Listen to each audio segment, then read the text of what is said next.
ইব্রাহিম আলাইহিস সালাতু ওয়াস সালাম উত্তর দেয়, ও আমার সন্তান, আল্লাহ রাব্বুল আলামিন তোমার উপরে আমাকে মুতাওয়াজ্জু করে দেয় নাই, তোমার উপরে আমাকে নির্ভরশীল করে দেয় নাই। যে আল্লাহর জন্য আমি ঘর বানাইলাম, বাইতুল্লাহ, আল্লাহর ঘর, সেই আল্লাহ রাব্বুল আলামিন নিজ দায়িত্বে জান্নাত থেকে একটা পাথরের ব্যবস্থা করে দিয়েছেন। সুবহানাল্লাহ। আরেক রাওয়ায়াতের মধ্যে পাওয়া যায়, ইব্রাহিম আলাইহিস সালাতু ওয়াস সালাম যখন মনে মনে একটা পাথর খুঁজতেছিলেন, সাইয়েদনা জিবরিল আলাইহিস সালাতু ওয়াস সালাম ওই পাহাড় থেকে জাবালে আবু কুবাইস, যে পাহাড়ের মধ্যে জান্নাতি পাথরটাকে সংরক্ষণ করেছিল, ওই পাথরটা ইব্রাহিম আলাইহিস সালাতু ওয়াস সালামের সামনে পেশ করে দেয় এবং ইব্রাহিম আলাইহিস সালাতু ওয়াস সালামকে বলে, ও জামানার নবী ইব্রাহিম, আপনার একটা আমানত আমার কাছে ছিল, আমি আল্লাহ রাব্বুল আলামিনের পক্ষ থেকে সেই দায়িত্ব গ্রহণ করেছিলাম। যেহেতু আপনি আবার নতুন করে কাবা নির্মাণ করেছেন, এই নেন সেই পাথর, যেই পাথরটা হযরতে আদম আলাইহিস সালাতু ওয়াস সালাম জান্নাত থেকে ইয়াকুতি পাথর নিয়ে আসছিল, সেই পাথরটা আজকে আল্লাহর ঘরের মধ্যে নির্মাণ করে দেন। সুবহানাল্লাহ। জিবরাইল আলাইহিস সালাতু ওয়াস সালাম জাবালে আবু কুবাইস, সেই পাহাড় থেকে নূহ আলাইহিস সালাতু ওয়াস সালামের মহাপ্লাবনের সময় যে পাথরটা সংরক্ষণ করে রেখেছিল হজরে আসওয়াদ, সেই পাথরটা ইব্রাহিম আলাইহিস সালাতু ওয়াস সালামের কাছে আইনা দেয় এবং ইব্রাহিম আলাইহিস সালাতু ওয়াস সালাম সেই পাথরটাকে খানায়ে কাবার এক কোণের মধ্যে স্থাপন করে দেয়। বলেন না। আজকে আমরা আলোচনা শুনবো হজরে আসওয়াদ, রুকনে আইমান এবং জমজম কূপের ইতিহাস ও তার ফজিলত সম্পর্কে। যেহেতু আমাদের সামনে ঈদ, সামনে আমাদের হজের মৌসুম, হজের মাস, তো এই হজের মাসকে সামনে রেখেই আজকে আমরা হজ সম্পর্কে দ্বিতীয় পর্বের আলোচনা শুনব। তো প্রথমত আমরা শুনব যে হাজরা আসওয়াদের ইতিহাস, এই পাথরটা কোত্থেকে আসলো এবং তার ফজিলত সম্পর্কে। হজরে আসওয়াদ কালো পাথর, এটা এমন একটা পাথর যেই পাথরটা খানায়ে কাবার একটা কোণার মধ্যে স্থাপন করা হয়েছে। যেই হাজরে আসওয়াদকে কেন্দ্র করে হাজি সাহেবরা এবং যারা উমরা করে তারা যখন তাওয়াফ করে, এই হাজরে আসওয়াদের যারা সুযোগ হয় তারা চুমা দিয়ে অথবা যারা দূরে থাকে তারা ইশারা করে এখান থেকে তাওয়াফ শুরু করে এবং একটা চক্কর দিয়ে আসাইরা আবার এই হাজরা আসওয়াদের সাথে সামনে আইসা তাওয়াফ শেষ করে। অর্থাৎ তাওয়াফ শুরু হয় হাজরে আসওয়াদ থেকে, আর শেষ হয় ঘুরান দিয়া এই হাজরে আসওয়াদের আসার সাথে সাথে। তো এই হাজরে আসওয়াদটা কালো ছিল না এবং দুনিয়ার মধ্যেও ছিল না।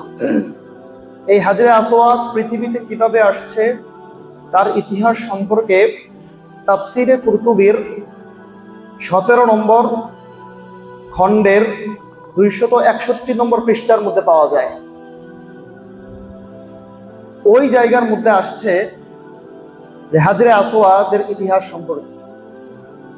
হযরতে আব্দুল্লাহ ইবনে আব্বাস রাদিয়াল্লাহু তাআলা আনহুমা তিনি বর্ণনা করেন, আল্লাহ রাসূল সাল্লাল্লাহু আলাইহি ওয়াসাল্লাম বলেছেন, সাইয়েদনা আদম আলাইহিস সালাতু ওয়াস সালাম যখন জান্নাত থেকে দুনিয়ার বুকে আসছেন, জান্নাত থেকে দুনিয়ার বুকে আসার সময় আল্লাহ রাব্বুল আলামিন তিনটা জিনিসকে, তিনটা বস্তুকে আল্লাহ রাব্বুল আলামিন দুনিয়ার বুকে অবতীর্ণ করেছেন। বলেন না সুবহানাল্লাহ। সেই তিনটা জিনিসের মধ্যে, তিনটা বস্তুর মধ্যে এক নম্বর ছিল হাজরে আসওয়াদ। আব্দুল্লাহ ইবনে আব্বাসের রাওয়ায়াতে এই হাজরে আসওয়াদটা এই হাদিসের মধ্যে আসছে বরফের মতো শুভ্র ছিল, সাদা ছিল। বরফ যেমন সাদা, এই হাজরে আসওয়াদটা সাদা ছিল। জান্নাত থেকে হযরতে আদম আলাইহিস সালাতু ওয়াস সালাম আসার সময় আল্লাহ রাব্বুল আলামিন এই পাথরটাকে দুনিয়ার বুকে অবতীর্ণ করেছেন। সুবহানাল্লাহ। দ্বিতীয় নম্বর, হযরতে মূসা আলাইহিস সালাতু ওয়াস সালামের হাতের মধ্যে যে লাঠিটা থাকতো, যেই লাঠি দিয়া মূসা আলাইহিস সালাতু ওয়াস সালাম ছাগল চড়াইতেন, যে লাঠি দিয়া মাঝে মধ্যে কাঁঠাল পাতা পারতেন, গাছের পাতা পায়রা ছাগলকে খাওয়াইতেন, যে লাঠির মুজিজা স্বরূপ ফেরাউনের দরবারে জাদুঘরদের সামনে লাঠি ছেড়ে দেওয়ার পরে মুআজিজা স্বরূপ বিশাল বড় সাপ হয়ে ফেরাউনের জাদুঘরদের ছোট্ট ছোট্ট সাপগুলো গিলে গিলে খেয়ে ফেলছিল। সেই লাঠিটা আল্লাহ রাব্বুল আলামিন আদম আলাইহিস সালাতু ওয়াস সালাম জান্নাত থেকে দুনিয়ার বুকে আসার সময় জান্নাতি লাঠি হিসেবে আদম আলাইহিস সালাতু ওয়াস সালামকে দিয়ে দিয়েছিলেন। বলেন না সুবহানাল্লাহ। এই লাঠিটার দৈর্ঘ্য ছিল হযরত মুসা আলাইহিস সালাতু ওয়াস সালামের সমান সমান। মুসা আলাইহিস সালাতু ওয়াস সালাম 10 হাত লম্বা ছিলেন, লাঠিটাও 10 হাত লম্বা ছিল। এই লাঠি মুসা আলাইহিস সালাতু ওয়াস সালামের সাথে ছিল না, এই লাঠি ছিল হযরত শুআইব আলাইহিস সালাতু ওয়াস সালামের কাছে। শুআইব আলাইহিস সালাতু ওয়াস সালামের কন্যাকে যখন মুসা আলাইহিস সালাতু ওয়াস সালাম বিবাহ করেছিলেন, বিবাহের সময় উপটৌকন হিসেবে একজন নবী শুআইব আলাইহিস সালাতু ওয়াস সালাম তার জামাতা মুসাকে উপহার দিয়েছিলেন। আর শুআইব আলাইহিস সালাতু ওয়াস সালাম বংশ পরম্পরায় আস্তে আস্তে আদম আলাইহিস সালাতু ওয়াস সালাম থেকে পেতে পেতে তিনার কাছে ছিল। তিনি তিনার মেয়ের জামাইকে মুসা আলাইহিস সালাতু ওয়াস সালামকে সে লাঠি উপহার দিয়েছিলেন। তৃতীয় নম্বর জিনিসটা ছিল হচ্ছে লোহা। সাইয়েদনা আদম আলাইহিস সালাতু ওয়াস সালাম যখন দুনিয়ার বুকে আসলেন, আল্লাহ রাব্বুল আলামিন জান্নাত থেকে লোহা দুনিয়ার বুকে অবতীর্ণ করে দিয়েছিলেন। সুবহানাল্লাহ। এই তিনটা জিনিস তাফসিরে কুরতুবির মধ্যে আসছে, 17 নম্বর খণ্ড 261 নম্বর পৃষ্ঠা। আব্দুল্লাহ ইবনে আব্বাস রাদিয়াল্লাহু তাআলা আনহুমা তিনার riwayate আসছে, আল্লাহ রাসূল সাল্লাল্লাহু আলাইহি ওয়াসাল্লাম বলেছেন, জান্নাত থেকে আদম আলাইহিস সালাতু ওয়াস সালাম যখন এসেছেন তখন তিনটা জিনিস তাকে দিয়ে দেওয়া হয়েছিল। তার মধ্যে একটা ছিল হজরে আসওয়াদ পাথর, 2 নম্বর হযরত মুসা আলাইহিস সালাতু ওয়াস সালামের লাঠি, 3 নম্বর ছিল লোহা। এখন প্রশ্ন হইতে পারে যে হজরে আসওয়াদ তো আদম আলাইহিস সালাতু ওয়াস সালাম সাথে করে নিয়ে আসছিলেন, তো নূহের জামানায় যখন মহাপ্লাবন হয়েছিল সেই মহাপ্লাবনের সময় এই হাজরে আসওয়াদটা কোথায় ছিল? নূহ আলাইহিস সালাতু ওয়াস সালামের জামানায় যখন হাজরে আসওয়াদ মহাপ্লাবন হয়েছিল, সেই হাজরে আসওয়াদটাকে আল্লাহ রাব্বুল আলামিন জাবালে আবু কুবাইস নামক পাহাড়ের মধ্যে জিবরাইল আলাইহিস সালাতু ওয়াস সালামের মাধ্যমে সংরক্ষণ করেছেন। বলেন না সুবহানাল্লাহ। এই ঘটনাটা বিস্তারিত আসছে তাফসিরে ইবনে কাসিরের মধ্যে এবং তাফসিরে কুরতুবি 2 নম্বর খণ্ড 122 নম্বর পৃষ্ঠার মধ্যে। ওই জায়গার মধ্যে বিস্তারিত ঘটনা আসছে। তাফসিরে কুরতুবির মধ্যে মুসান্নিফ রাহমাতুল্লাহি আলাইহি বলেন, যখন আল্লাহ রাব্বুল আলামিন সাইয়েদনা আদম আলাইহিস সালাতু ওয়াস সালামকে জান্নাত থেকে দুনিয়ার বুকে প্রেরণ করলেন, দুনিয়ার বুকে আসার সময় ইয়াকুত নামের একটা পাথর আল্লাহ রাব্বুল আলামিন আদম আলাইহিস সালাতু ওয়াস সালামকে উপহার স্বরূপ দিয়ে দেয়। আদম আলাইহিস সালাতু ওয়াস সালাম দুনিয়ার বুকে আসার পরে সেই শুভ্র পাথরটা দুধের চাইতেও সাদা, বরফের চাইতেও সাদা, সেই পাথরটাকে হযরতে সাইয়েদনা আদম আলাইহিস সালাতু ওয়াস সালাম খানায়ে কাবার একটা কোণের মধ্যে স্থাপন করে দেয়। সুবহানাল্লাহ। সাইয়েদনা আদম আলাইহিস সালাতু ওয়াস সালামের জামানায় খানায়ে কাবা যখন রাত্রিবেলা হয়ে যাইত, এই জান্নাতি ইয়াকুত শুভ্র পাথরের মাধ্যমে, জান্নাতি ইয়াকুত শুভ্র পাথরের মাধ্যমে খানায়ে কাবার চতুর্পার্শ্ব রাত্রিবেলাও আলোকিত হয়ে যাইত। সুবহানাল্লাহ। এইভাবে সময় অতিক্রম করতেছে, হঠাৎ করে নূহ আলাইহিস সালাতু ওয়াস সালামের জামানায় এসে যায়, দুনিয়ার বুকে মহাপ্লাবন শুরু হয়ে যায়। আল্লাহ রাব্বুল আলামিন জিবরাইলকে নির্দেশ দেন, ও জিবরাইল, গোটা দুনিয়ার সব কিছুই ধ্বংস হয়ে যাবে, একমাত্র হযরতে নূহ আলাইহিস সালাতু ওয়াস সালামের কিস্তির মধ্যে যারা সংরক্ষণ থাকবে, কিস্তির মধ্যে যারা উঠবে তারাই হেফাজত থাকবে। এই কিস্তির মধ্যে খানায়ে কাবা উঠানো সম্ভব নয়। ও জিবরিল, তুমি যাও খানায়ে কাবাকে আমি আসমানের মধ্যে উঠায়া নিয়া তোমার নিজ দায়িত্বে সংরক্ষণ করে নাও। সুবহানাল্লাহ। ওই জায়গার মধ্যে আসছে তাফসীর ইবনে কুরতুবীর মুসান্নিফ রাহমাতুল্লাহি আলাইহি বলেন, যখন খানায়ে কাবা আসমানের মধ্যে উঠায়া নেওয়া যাওয়া হইতেছিল, ওই মুহূর্তে জিবরাইল আলাইহিস সালাতু ওয়াস সালামকে আরেকটা দায়িত্ব দেওয়া হয়, ও জিবরিল, তুমি যেই জান্নাতের ইয়াকুত পাথর হাজরে আসওয়াদ, ওই ইয়াকুত পাথরটাকে জাবালে আবু কুবাইসের মধ্যে নিজ দায়িত্বে সংরক্ষণ করে রেখে দাও। সুবহানাল্লাহ। নূহ আলাইহিস সালাতু ওয়াস সালামের জামানা যখন শেষ হয়ে যায়, কালের পরিবর্তনে হযরতে ইব্রাহিম আলাইহিস সালাতু ওয়াস সালাম দুনিয়ার বুকে অবতরণ করেন। দুনিয়ার বুকে ইব্রাহিম আলাইহিস সালাতু ওয়াস সালাম আসার পর ইব্রাহিম আলাইহিস সালাতু ওয়াস সালামকে নতুন করে দায়িত্ব দেওয়া হয়, ও ইব্রাহিম, তুমি খানায়ে কাবা আবার পুনরায় নির্মাণ করো। ইব্রাহিম আলাইহিস সালাতু ওয়াস সালাম নতুন করে যখন আবার পুনরায় নির্মাণ কাজ শুরু করলো, কাজ যখন সমাপ্তি করলো, ওই মুহূর্তে সাইয়েদনা ইব্রাহিম আলাইহিস সালাতু ওয়াস সালাম তার সন্তান ইসমাইলকে ডাক দিয়ে বলে, ও ইসমাইল, তুমি আমাকে এমন একটা পাথর এনে দাও যেই পাথরটা আমি খানায়ে কাবার মধ্যে স্থাপন করে দিব। ইসমাইল আলাইহিস সালাতু ওয়াস সালাম পিতার নির্দেশ পাওয়ার পরে সাথে সাথেই ওই পাথর খোঁজার জন্য বের হয়ে যায়। ইসমাইল আলাইহিস সালাতু ওয়াস সালাম অনেক খোঁজাখুঁজির পর একটা পাথর নিয়ে আসছে, কিন্তু ইব্রাহিম আলাইহিস সালাতু ওয়াস সালাম সেই পাথরকে পছন্দ করে নাই। বললেন, না না, আল্লাহর দরবারের মধ্যে, আল্লাহর ঘরের মধ্যে এর চাইতে আরো সুন্দর পাথর আমি চাই। এবার পিতার নির্দেশে ইসমাইল আলাইহিস সালাতু ওয়াস সালাম আবার পাথর খোঁজার সন্ধানে চলে যায়। বহু সময় খুঁজতেছে, দামি একটা পাথর লাগবে, সুন্দর একটা পাথর লাগবে, যেই পাথরটা আল্লাহ রাব্বুল আলামিন আল্লাহর ঘরের মধ্যে আমার পিতার মাধ্যমে স্থাপন করবেন। অনেকক্ষণ খোঁজাখুঁজির পরে আরেকটা পাথর নিয়ে ফিরে আসছে। ফিরে আইসা দেখে ইব্রাহিম আলাইহিস সালাতু ওয়াস সালাম সন্তান যে পাথরটা আনছে তার চাইতে ওর হাজার গুণ সুন্দর ইয়াকুতি একটা পাথর খানায়ে কাবার মধ্যে স্থাপন করছে। সন্তান এবার তার পিতাকে ডাক দিয়ে বলে, ও আমার পিতা, আপনি এত সুন্দর পাথর কই পাইলেন? আমাকে পাঠাইছেন পাথর আনার জন্য, আমি খুঁজে একটা পাথর আনলাম। আমি পাথর আনার আগে আপনি এত সুন্দর পাথর কোত্থেকে আনলেন? এবার ইব্রাহিম আলাইহিস সালাতু ওয়াস সালাম উত্তর দেয়, ও আমার সন্তান, আল্লাহ রাব্বুল আলামিন তোমার উপরে আমাকে মুতাওয়াজ্জু করে দেয় নাই, তোমার উপরে আমাকে নির্ভরশীল করে দেয় নাই। যে আল্লাহর জন্য আমি ঘর বানাইলাম, বাইতুল্লাহ, আল্লাহর ঘর, সেই আল্লাহ রাব্বুল আলামিন নিজ দায়িত্বে জান্নাত থেকে একটা পাথরের ব্যবস্থা করে দিয়েছেন। সুবহানাল্লাহ। আরেক riwayতের মধ্যে পাওয়া যায়, ইব্রাহিম আলাইহিস সালাতু ওয়াস সালাম যখন মনে মনে একটা পাথর খুঁজতেছিলেন, সাইয়েদনা জিবরিল আলাইহিস সালাতু ওয়াস সালাম ওই পাহাড় থেকে জাবালে আবু কুবাইস, যেই পাহাড়ের মধ্যে জান্নাতি পাথরটাকে সংরক্ষণ করেছিল, ওই পাথরটা ইব্রাহিম আলাইহিস সালাতু ওয়াস সালামের সামনে পেশ করে দেয় এবং ইব্রাহিম আলাইহিস সালাতু ওয়াস সালামকে বলে, ও জামানার নবী ইব্রাহিম, আপনার একটা আমানত আমার কাছে ছিল, আমি আল্লাহ রাব্বুল আলামিনের পক্ষ থেকে সেই দায়িত্ব গ্রহণ করেছিলাম। যেহেতু আপনি আবার নতুন করে কাবা নির্মাণ করেছেন, এই নেন সেই পাথর, যেই পাথরটা হযরতে আদম আলাইহিস সালাতু ওয়াস সালাম জান্নাত থেকে ইয়াকুতি পাথর নিয়ে আসছিল, সেই পাথরটা আজকে আল্লাহর ঘরের মধ্যে নির্মাণ করে দেন। সুবহানাল্লাহ। জিবরাইল আলাইহিস সালাতু ওয়াস সালাম জাবালে আবু কুবাইস, সেই পাহাড় থেকে নূহ আলাইহিস সালাতু ওয়াস সালামের মহাপ্লাবনের সময় যে পাথরটা সংরক্ষণ করে রেখেছিল হজরে আসওয়াদ, সেই পাথরটা ইব্রাহিম আলাইহিস সালাতু ওয়াস সালামের কাছে আইনা দেয় এবং ইব্রাহিম আলাইহিস সালাতু ওয়াস সালাম সেই পাথরটাকে খানায়ে কাবার এক কোণের মধ্যে স্থাপন করে দেয়। বলেন না সুবহানাল্লাহ।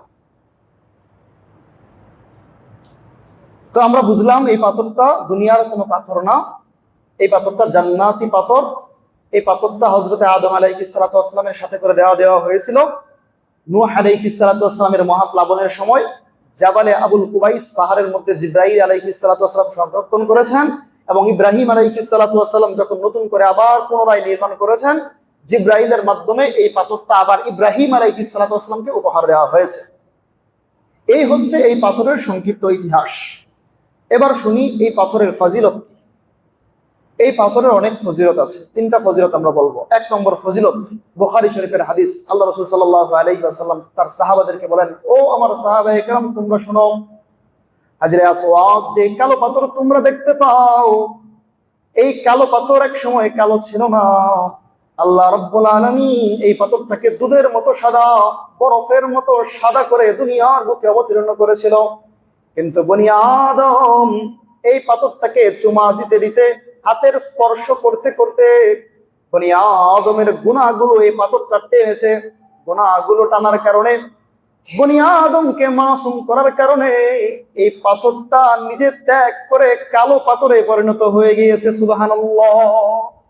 মানে এই পাথরটা মানুষের, বনি আদমের গুনাহকে টেনে নিয়ে নিজের কাছে নিয়ে মানুষকে পৌত পবিত্র করে মানুষকে বেগুনাহ মাসুম বানিয়ে নিজে কালোই পরিণত হয়ে গিয়েছে। সুবহানাল্লাহ। 2 নম্বর ফজিলত, এই পাথরের ফজিলত, আল্লাহ রাসূল সাল্লাল্লাহু আলাইহি ওয়াসাল্লাম হাদিসে পাকের মধ্যে বলেন, হাজরে আসওয়াদ এমন একটা পাথর, এই পাথরের সামনে যেই ব্যক্তি দাঁড়াবে, সামনাসামনি দাঁড়াবে, কেমন জানি ওই ব্যক্তিটা আল্লাহ রাব্বুল আলামিনের কুদরতি নিদর্শনের সামনেই দাঁড়াইলো। বলেন না সুবহানাল্লাহ।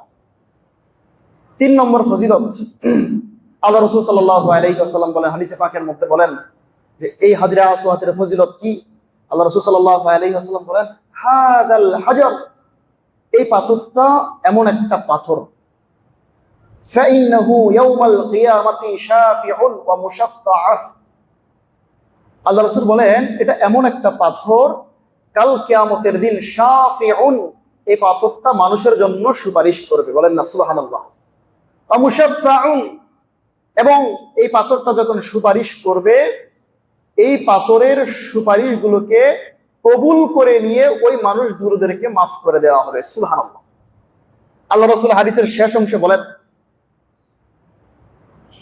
লাহু লিসানুন, লাহু লিসানুন ওয়া শাফাতানে, এবং এই পাথরটা কাল কিয়ামতের দিন যখন উঠবে তার একটা জিহ্বা থাকবে, ওয়া শাফাতানে, এবং তার 2টা ঠোঁট থাকবে। আল্লাহ রাসূল বলতেছেন এই কালো পাথরটা যখন কাল কিয়ামতের দিন উঠানো হবে, লাহু লিসানুন, এই পাথরটার একটা জিহ্বা থাকবে, ওয়া শাফাতানে, এবং 2টা ঠোঁট থাকবে। ইয়াশফাউ, এই পাথরটা তার ব্যাপারেই সুপারিশ করবে। ইয়াশহাদু, এবং তার ব্যাপারেই সাক্ষ্য দিবে যেই ব্যক্তি জীবনে একবার হলেও এই পাথরটাকে চুমা খাইছে অথবা স্পর্শ করছে। বলেন না সুবহানাল্লাহ। কত সুন্দর ফজিলত। আল্লাহ রাসূল বলতেছেন এই পাথরটা কাল কিয়ামতের দিন উঠবে, তার একটা জিহ্বা থাকবে, 2টা ঠোঁট থাকবে, ওই ব্যক্তির জন্যই সে কথা বলবে যে ব্যক্তি তাকে স্পর্শ করেছে অথবা চুমা খাইছে। একটা সময় ছিল এই পাথরটাকে স্পর্শ করা, চুমা খাওয়া খুবই সহজ হইতো, কিন্তু বর্তমান সময়ে লক্ষ লক্ষ মানুষ যাওয়ার কারণে অনেকের জন্য এটা খুবই কঠিন হয়ে যায়। তবে কেহ যদি দূর থেকে ইশারা করেও চুমা খায়, যেমন যারা তাওয়াফ করে, সবাই তো আর এটাকে ধইরা তাওয়াফ করার সুযোগ হয় না, যারা দূরে থাকে ওরা ওই পাথরটা থেকে ইশারা করে, ইশারা করে অনেকে চুমা খায়, ইশারা করে ধরার মতো একটা অঙ্গ ভঙ্গিমা দেখায়। যারা দূর থেকে ওটাকে স্পর্শ করার একটা অঙ্গ ভঙ্গিমা দেখাবে অথবা চুমা খাইবে, তাদের জন্য এই পাথরটা কাল কিয়ামতের দিন সুপারিশ করবে। বলেন না সুবহানাল্লাহ।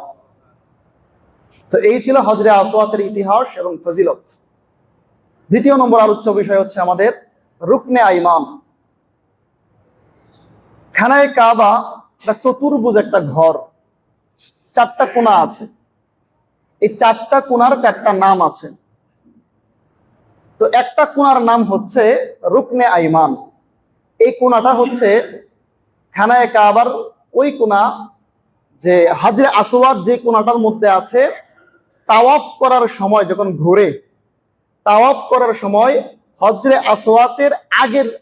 আসওয়াতের কোণার আগের কোণাটাই হচ্ছে রুকনে আইমান। হজরে আসওয়াদ তাওয়াফ করতে গিয়ে সেরা হজরে আসওয়াদের কাছে পৌঁছানোর জন্য যতটুকু 3টা কোণা 4টা কোণা ঘুরতে হয়, এই হজরে আসওয়াদের কোণাটার আসার আগের কোণাটাই হচ্ছে রুকনে আইমান। তো ওই রুকনে আইমানেরও ফজিলত আছে। রুকনে আইমানকে রুকনে আইমান বলা হয় এই কারণেই যে রুকনে আইমানের যে দিকটা আছে, ওই দিকটিকা ইয়ামান দেশ একেবারে বরাবর, ইয়ামান দেশ বরাবর থাকার কারণে তাকে রুকনে আইমান বলা হয়। তো এই রুকনে আইমানের ব্যাপারে আল্লাহ রাসূল সাল্লাল্লাহু আলাইহি ওয়াসাল্লাম হাদিসে পাকের মধ্যে বলেছেন, যে কোনো ব্যক্তি রুকনে আইমান এবং হাজরে আসওয়াতের এই 2টা রুকনের মাঝখানে গিয়া সেরা দোয়া করবে, আল্লাহ রাব্বুল আলামিন তার দোয়াগুলোকে কবুল করে নেবেন। বলেন না সুবহানাল্লাহ। হাদিসে পাকের মধ্যে আসছে, সাহাবায়ে কেরাম বর্ণনা করেছেন, আল্লাহ রাসূল সাল্লাল্লাহু আলাইহি ওয়াসাল্লাম যখন রুকনে আইমানের কাছে যাইতেন, রুকনে আইমানের কাছে যাওয়ার পরে আল্লাহ রাসূল সাল্লাল্লাহু আলাইহি ওয়াসাল্লাম দোয়া করতেন, রব্বানা আতিনা ফিদ দুনিয়া হাসানা ওয়া ফিল আখিরাতি হাসানা ওয়া কিনা আযাবান নার। সাহাবায়ে কেরাম বলেন আল্লাহ রাসূল যখন এই রুকনে আইমানের কাছে যাইতেন এই দোয়াটা পড়তেন, রব্বানা আতিনা ফিদ দুনিয়া হাসানা ওয়া ফিল আখিরাতি হাসানা ওয়া কিনা আযাবান নার। আল্লাহ দুনিয়ার মধ্যে যত কল্যাণ আছে সমস্ত কল্যাণ আপনি আমাকে দেন, আখিরাতের মধ্যে যত কল্যাণ আছে সমস্ত কল্যাণ আপনি আমাকে দিয়েন, ওয়াকিনা আযাবান নার, এবং জাহান্নামের আগুন থেকে আপনি আমাকে রক্ষা করিয়েন। কত সুন্দর দোয়া! এটা কোরআন শরীফের একটা আয়াত। এই আয়াতের মধ্যে আল্লাহ রাব্বুল আলামিন বান্দাকে অনেক কিছু মেসেজ দেয়। অনেকে মনে করে যারা জান্নাত কামাই করবে, যারা জান্নাতের জন্য উপযুক্ত হইবে, পরীক্ষা দুনিয়ার বুকে পরীক্ষা দিতে আসছে, অনেকে এরকম ধারণা করে যে এদের মনে হয় দুনিয়া প্রয়োজন নাই। না, এই কোরআনের আয়াতের মাধ্যমে বোঝা যায় শুধু আখিরাতকে না, বরং দুনিয়ার জন্য আল্লাহ রাব্বুল আলামিন দোয়া শিক্ষা দিয়েছেন। আল্লাহ শিখিয়ে দিয়েছেন, রব্বানা আতিনা ফিদ দুনিয়া, ও আল্লাহ দুনিয়ার মধ্যে যত কল্যাণ আছে আপনি আমাকে দান করেন। দুনিয়ার কল্যাণ কি? দুনিয়ার কল্যাণ হচ্ছে সুস্থতা, সর্বদাই সুস্থ থাকা। দুনিয়ার কল্যাণ হচ্ছে অর্থ সম্পদ থাকা। দুনিয়ার কল্যাণ হচ্ছে আপনার একটা ভালো অবস্থান হওয়া, এগুলো হচ্ছে কল্যাণ। টাকা পয়সা থাকা, এগুলো হচ্ছে একটা কল্যাণ। অনেক মানুষ আছে মনে করে যে টাকা পয়সা মনে হয় টাকা পয়সা থাকলে আখিরাতে যারা জান্নাতি হবে তাদের মধ্যে মনে হয় একটা বহির্ভূত হয়ে যায়, সাংঘর্ষিক হয়ে যায়। যারা টাকা পয়সা আছে এরা মনে হয় জান্নাতে যাইতে পারবে না। বিষয়টা এরকম নয়। বরং অনেক সাহাবায়ে কেরামের টাকা পয়সা ছিল, অনেক টাকা ছিল। সাহাবাদের মধ্যে অনেক সাহাবা ছিল তারা কোটি কোটি টাকার মালিক ছিল। যারা ধনাঢ্য সাহাবায়ে কেরাম ছিলেন তারা প্রায় সময় আল্লাহর রাস্তায় দান করতেন। দরিদ্র সাহাবারা এটা দেখে মনের মধ্যে কষ্ট লাগতো, আরে আমাদের তো ধন সম্পদ নাই, আমাদের থাকলে আমরাও দান করতাম। আল্লাহ রাসূলের কাছে একদল দরিদ্র সাহাবায়ে কেরাম একদিন গিয়া কমপ্লেইন জানাইতেছে, ইয়া রাসূলুল্লাহ, মাঝে মধ্যে আপনি হাদিস বলেন যাকাত দেওয়ার, আল্লাহর রাস্তায় দান করার, এবং ঘোষণা করেন যারা জিহাদের ময়দানে যাবে, জিহাদের ময়দানে যাওয়ার সময় যার যা আছে সব কিছু দেওয়ার। আমরা দরিদ্র মানুষ, সারাদিন কাজ কইরা যে উপার্জন করি ওইটা দিয়ে কোনো রকম চলে, তাও 3 বেলা খাইতে পারে না, 1 বেলা শুধু খেজুর খাই আর পানি খেয়ে থাকতে হয়। অনেক সময় ঘরের মধ্যে চুলায় আগুনই জ্বলে না। তো আমরা তো কোনো কিছু দান করতে পারি না, ইয়া রাসূলুল্লাহ। আচ্ছা, ওই যে সাহাবায়ে কেরাম, যারা ধনাঢ্য সাহাবায়ে কেরাম, বড় বড় সাহাবায়ে কেরাম, তারা যে দান করে, এদের সমতুল্য সব কি আমরা কোনোদিন কামাই করতে পারবো না? দেখেন তাদের চিন্তা ভাবনা। তারা চিন্তা করে যে কাল কিয়ামতের দিন ধনী মানুষ তো আমাদের চাইতে সব বেশি পাবে, আমরা গরিব মানুষ সব কম পাবো। এই চিন্তাগুলো কিন্তু আমাদের মাথায় তাই কোনোদিন আসে না। সাহাবায়ে কেরাম মাথার মধ্যে আসছে এবং সাহাবায়ে কেরাম রাসূলকে জিজ্ঞাসা করছে। আল্লাহ রাসূল বলেন, আচ্ছা, দরিদ্র সাহাবায়ে কেরাম দান খয়রাত করার কারণে যেই সওয়াব পাবে, তোমরা কি সেই পরিমাণ সওয়াব কামাই করতে চাও? সাহাবায়ে কেরাম বললেন, হ্যাঁ রাসূলুল্লাহ, আমরা কামাই করতে চাই। আল্লাহ রাসূল বলেন, শোনো, প্রতিদিন প্রত্যেক ফরজ নামাজের পরে 33 বার সুবহানাল্লাহ, 33 বার আলহামদুলিল্লাহ, 34 বার আল্লাহু আকবার যদি তোমরা পড়তে পারো, ওই ধনাঢ্য সাহাবায়ে কেরাম যেই পরিমাণ ধন সম্পদ আল্লাহর রাস্তায় ব্যয় করে, সব কামাই করে, তাদের সমপরিমাণ সব তোমরাও কামাই করতে পারবা। সুবহানাল্লাহ। এই ঘোষণা দেওয়ার পরে সাহাবায়ে কেরাম নামাজের শেষেই দরিদ্র সাহাবায়ে কেরাম হাতটা একেবারে লুকায়া, যেন ধনাঢ্য সাহাবায়ে কেরাম না দেখতে পারে, সাহাবায়ে কেরাম আঙ্গুলের মধ্যে তাসবিহ গুনতেন। তো হাতটা একেবারে জামার নিচে লুকায়া তারা তাসবিহ গুনত 33 বার 33 বার 33 বার 34 বার। তো ধনাঢ্য সাহাবায়ে কেরাম কানা পোষা করতেছে, কিরে হইলটা কি? দরিদ্র মানুষ দেখে আমাদের চাইতে লুকায়া লুকায়া কি কি জানে আমল করে, আমরা জানি না। ওই যে তারা বের করে ফেললো যে আল্লাহ রাসূল এই উত্তর দিয়েছেন। তারাও পরের দিন থেকে আমল শুরু করলো। ওই দরিদ্র সাহাবায়ে কেরাম আবার রাসূলের কাছে গেছে, ইয়া রাসূলুল্লাহ, আমাদেরকে তো শিখিয়ে দিয়েছেন, এখন তো ধনাঢ্য সাহাবায়ে কেরাম এই আমল শুরু করে দিচ্ছে, তাহলে কি লাভ হইলো? আমাদের যেটা আবার তারা সব বেশি নিয়ে গেল। আল্লাহ রাসূল উত্তর দেন, ও আমার সাহাবায়ে কেরাম, তোমরা শুনো, আল্লাহ রাব্বুল আলামিন কে কত বেশি আমল করতেছে, এইটার চাইতে কার অন্তরে কতটুকু দরদ নিয়া, মায়া নিয়া, আল্লাহর ভয় নিয়া আমলটা করতেছে, ওইটাই আল্লাহ লক্ষ্য করেন। আল্লাহ বাহ্যিক দৃষ্টি দেখেন না, কে কয় রাকাত নামাজ পড়ছে, কে সারা বছর কয়টা অতিরিক্ত রোজা রাখছে, কে কয়বার হজ করছে, কয়বার উমরা করছে, কত শতবার কোরআন শরীফ খতম দিছে, আল্লাহ সেটা দেখেন না। বরং আল্লাহ কোয়ালিটি আমল দেখেন, আমলটার কোয়ালিটি কি পরিমাণ। যদি তোমার একবার সুবহানাল্লাহ আল্লাহকে ভয় করে করতে পারো, একবার আলহামদুলিল্লাহ আল্লাহর সমস্ত জাত সিফতকে সামনে রেখে আল্লাহকে ভয় করে, জান্নাত জাহান্নামকে ভয় রেখে অন্তরে তাকওয়া পয়দা করে যদি তুমি এই সুবহানাল্লাহ করতে পারো, একটা মানুষ 1000 বার সুবহানাল্লাহ পড়লে যেই সব, তুমি একবার সুবহানাল্লাহ পড়ে সেই সব ইনকাম করতে পারবে। বলো না সুবহানাল্লাহ। এবার সাহাবায়ে কেরাম শান্ত হয়েছে, হ্যাঁ বুঝতে পেরেছি, অর্থাৎ অন্তরের সাথে সম্পৃক্ত। কেউ ধনী হইলেই সে বেশি আমল করবেন, বেশি সব ইনকাম করবেন এরকমটা না, বরং আল্লাহকে যে ব্যক্তি যত বেশি ভয় করবে তার সবের পরিধিটা তত বেশি উঁচু মাকামে চলে যাবে। বলেন না সুবহানাল্লাহ।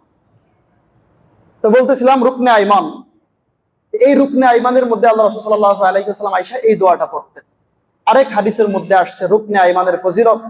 আল্লাহ রাসূল সাল্লাল্লাহু আলাইহি ওয়াসাল্লাম বলেন, এই রুকনে আইমান দুইটা কোণার মধ্যে আয়েশা সাইরা, রুকনে আইমান যে কোণাটা, এই কোণা এবং হজরে আসওয়াতের যেই কোণা, সেই কোণাটা যে ব্যক্তি স্পর্শ করবে, হাতে ধরবে, আল্লাহ রাব্বুল আলামিন খানায়ে কাবার দুইটা রুকন রুকনে আইমান এবং হজরে আসওয়াদের কোণার মধ্যে স্পর্শ করার সাথে সাথেই তার জীবনের সমস্ত গুনাহগুলোই মাফ করে দিবেন। সুবহানাল্লাহ। তৃতীয় নম্বর আমাদের আলোচনা হচ্ছে জমজম কূপ। এই জমজমের কূপের ইতিহাস আমরা মোটামুটি সকলেই জানি। হযরতে ইব্রাহিম আলাইহিস সালাতু ওয়াস সালাম তেনার স্ত্রী, ছোট স্ত্রী হাজারা রাদিয়াল্লাহু তাআলা আনহাকে মক্কার মরুভূমি, মরুধুধু প্রান্তরে, যেখানের মধ্যে কোনো মানুষ ছিল না, শুধু মরুভূমি আর পাহাড়, এমন একটা জনমানবহীন এলাকার মধ্যে, জায়গার মধ্যে আল্লাহর নির্দেশে রাখা গিয়েছিলেন। আমরা সকলেই ঘটনা জানি। ইসমাইল আলাইহিস সালাতু ওয়াস সালামের পায়ের গোড়ালির আঘাতে আল্লাহ রাব্বুল আলামিনের নির্দেশে জিবরাইল আলাইহিস সালাতু ওয়াস সালামের মাধ্যমে মরুভূমির প্রান্ত থেকে হঠাৎ করে পানি উত্তোলন হওয়া শুরু হয়ে যায়। বলেন না সুবহানাল্লাহ। পানি যখন উঠতেছে, হাজারা রাদিয়াল্লাহু তাআলা আনহা, হাজারা আলাইহিস সালাতু ওয়াস সালাম, তিনি আশ্চর্য হয়ে গেলেন যে মরুভূমির প্রান্তর, শুধু বালু আর বালু, বালুর মধ্যে হঠাৎ করে পানিটা কেমনে সম্ভব? কোথাও কোনো বিল, নদী, সাগর নাই, কোথাও নাই আশেপাশে। এখানে হঠাৎ করে পাহাড় থেকে, মরুভূমির প্রান্ত থেকে, বালু থেকে পানি উঠতেছে, কিভাবে সম্ভব? তিনি দিশা না পায়া তিনি চিন্তা করলেন, পানি যদি চইলা যায় আর কিছুক্ষণ পরে যদি পানি শেষ হয়ে যায়, তিনি পাথর দিয়ে চতুর্দিক দিয়ে একটা বেড়া দিলেন, একটা বাঁধ দিলেন। বাঁধ দেওয়ার পরে তিনি তিনার ভাষায় বলতেছিলেন, জম জম, মানে হে পানি তুমি থেমে যাও, থেমে যাও, তুমি আটকে যাও, স্থির হও, তুমি পানি, তুমি ময়লার মধ্যে, ধুলাবালির মধ্যে চলে যায় না, ধুলাবালি তোমাকে খেয়ে ফেলবে, সুতরাং এই জায়গার মধ্যে স্থির হও, যেন আমি আমার সন্তান তোমার মাধ্যমে আমাদের জীবন বাঁচাইতে পারি। তবে আরবিতে বলতেছিল জম জম, হে পানি তুমি থামো থামো। এইখান থেকে নাম হয়ে যায় এই কূপের জমজম।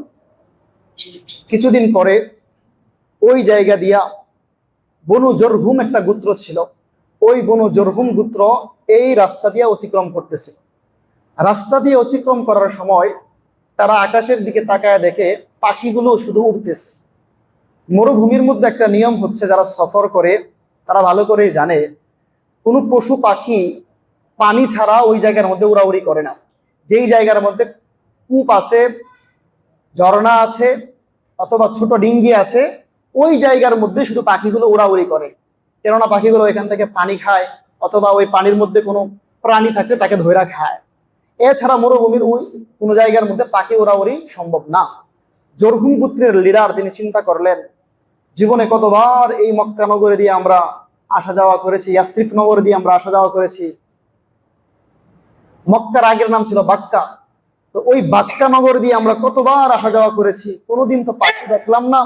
নিশ্চয় ওই জায়গাটার মধ্যে নতুন কোনো কুয়ার সন্ধান হয়েছে, নতুন কোনো কূপের সন্ধান হয়েছে। জরহুম গোত্র তাদের প্রতিনিধি পাঠাইলেন, গিয়া দেখলেন ছোট্ট একটা শিশু এবং অপরিচিত একজন নারী একটা ছোট্ট কুয়ার পাশে বৈশা নিজের সন্তানটা পানি দিয়ে খেলা করতেছে। আর হাজার রহমাতুল্লাহ, হাজার আলাইহিস সালাতু ওয়াস সালাম ওই পানি দিয়ে নিজের ইস্তেফাদা করতেছে, নিজে উপকার নিতেছে। লিডারকে গিয়ে বললেন, জমহুর গোত্রের লিডারকে, যে আমরা এরকম দৃশ্য দেখে আসছি, কত শতবার এদিক দিয়ে গেলাম, কোনোদিন পানি দেখলাম না। আশ্চর্য বিষয়, ছোট্ট একটা সন্তান পানি নিয়ে খেলা করতেছে আর একজন মহিলা পাশে বসে আছে।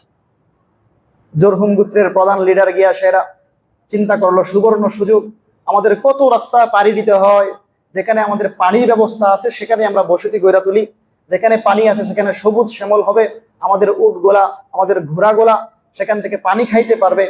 হাজার আলাইহিস সালাতু ওয়াস সালামের কাছে গিয়ে অনুমতি চাইলেন, আচ্ছা আপনি যেহেতু এই কূপের পাশে বসে আছেন, অবশ্যই এই কূপের মালিক আপনি, আপনার উসিলায় আল্লাহ রাব্বুল আলামিন কূপ দিয়েছেন, সুতরাং আপনি এই কূপের মালিক। আমি জরহুম গোত্রের লিডার আমাদের কি আপনার এই আশেপাশে কোথাও থাকার বসতি স্থাপন করার অনুমতি দিবেন? হাজার আলাইহিস সালাতু ওয়াস সালাম চিন্তা করলেন, আমি যেহেতু একা থাকি, এই মরুভূমির প্রান্তরে কোনো মানুষ নাই, আমার সন্তান আছে, তার ভবিষ্যৎ আছে, এই কথা চিন্তা করে এই কূপের আশেপাশে বসতি স্থাপন করার জন্য অনুমতি দিলেন। বসতি স্থাপন করার পর আস্তে আস্তে আস্তে আস্তে তাদের গোত্রগুলা বড় হইতেছে। সাইয়েদিনা ইসমাঈল আলাইহিস সালাতু ওয়াস সালাম প্রাপ্তবয়স্ক হয়েছেন এবং জরহুম গোত্রের সুন্দরী এক কন্যাকে মায়ের প্রস্তাবের মাধ্যমে বিবাহে আবদ্ধ হয়েছেন এবং তারপরে সেখান থেকে বাক্কা নামক নগরী বসতি গড়ে উঠছে। এভাবেই চলতেছে। আল্লাহ রাসূল সাল্লাল্লাহু আলাইহি ওয়াসাল্লাম এই কূপের ব্যাপারে অনেকগুলো ফজিলত বলেছেন। এই কূপটা হচ্ছে এমন একটা কূপ, এটা সৃষ্টি হওয়ার পর থেকে আজও অবধি কখনো শুকায়া যায় নাই। বর্তমানে যে পরিমাণ পানি ওঠায়, প্রতি মিনিটে ৬,০০০ লিটার পানি সেখান থেকে উত্তোলন করা হয়। প্রতি মিনিটে যদি ৬,০০০ লিটার পানি উত্তোলন করা হয়, ২৪ ঘন্টার মধ্যে, ১ ঘন্টার মধ্যে, ২৪ ঘন্টার মধ্যে কত হাজার কত লক্ষ লক্ষ লিটার পানি এখান থেকে উৎপাদন করা হয়, উত্তোলন করা হয়। কিন্তু এই সৃষ্টি হওয়ার পরে হাজার বছর অতিক্রম হয়ে যাইতেছে, কোনো একদিনও পানি শর্ট পড়ে নাই, পানি ফুরায়া যায় নাই, এমন একটা কূপ। তো এই কূপের ব্যাপারে আল্লাহ রাসূল সাল্লাল্লাহু আলাইহি ওয়াসাল্লাম হাদিসে পাকের মধ্যে বলেন, বুখারী শরীফের হাদিস, আল্লাহ রাসূল বলেন, রাহিমাল্লাহু, আল্লাহ রাব্বুল আলামিন রহম করুন উম্মা ইসমাঈল, ইসমাঈলের মায়ের উপর। আল্লাহ রাসূল বলতেছেন যে ইসমাঈলের মায়ের উপর আল্লাহ রাব্বুল আলামিন রহম করুন। লাউলা আন গালাবাত আন্নাহা মাউজ জামজাম মা আন জারিয়ান। আল্লাহ রাসূল বলেন, যদি হাজার আলাইহিস সালাতু ওয়াস সালাম সেদিন চতুর্পার্শ্বে বেড়া না দিত, পাথর দিয়া বেড়া না দিত, পানি যখন উত্তোলন করা শুরু করছে, সেই সময়টার মধ্যে হাজার আলাইহিস সালাতু ওয়াস সালাম যদি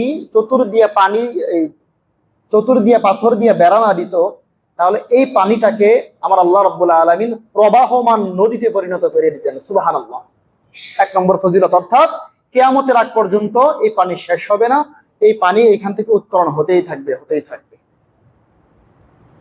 ২ নম্বর ফজিলত, এই মা এ জমজমের, জমজম কূপের ২য় নম্বর ফজিলত হচ্ছে, আল্লাহ রাসূল সাল্লাল্লাহু আলাইহি ওয়াসাল্লাম বলেছেন, এই মা এ জমজম এমন একটা পানি, পৃথিবীর কোনো মানুষ যে কোনো নিয়তে এই পানিটা পান করবে, আল্লাহ রাব্বুল আলামিন এই কুদরতি পানি হিসেবে তার সেই মনের আশাটাই পূরণ করে দিবেন। বলেন না সুবহানাল্লাহ।